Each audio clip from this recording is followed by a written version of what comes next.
আসো আসো। আমার বউ হট প্যান্ট পরবে। কে বলেছে তোমাকে শাড়ি পরতে? বলো কে বলেছে? ঠাম্মা। মা? ঠাম্মাকে দরকার পড়লে বাড়ির থেকে বের করে দাও, বাট আমার বউ হট প্যান্টই পরবে মা, বলে দিলাম। বাবা গো বাবা, বাবা তোর বউয়ের মুখটা কি একটু বন্ধ করতে বলিস? কি কি কি কি কি বললে মা তুমি? আমার বউয়ের মুখ কোনো তালা না যে আমি চাবি দিয়ে বন্ধ করে দেব? ওর মুখ ও বলবে, ওর ইচ্ছে মা।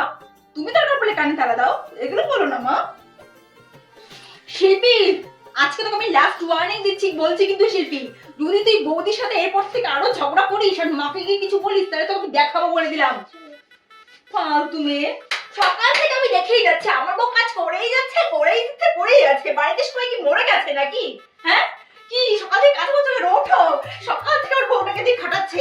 কি বাকি আছে? দাও দাও, আমি করে দেবো। দাও দাও যাও। এই শিল্পী, দেখছিস না তোর বৌদি ঘুমাচ্ছে, টিভি সাউন্ডটা দিচ্ছিস? হ্যাঁ, মা ডাকছে মানে? না না না না, ঘুমাচ্ছ। জানিস না তোর বৌদি 12টা অবধি ঘুমায়?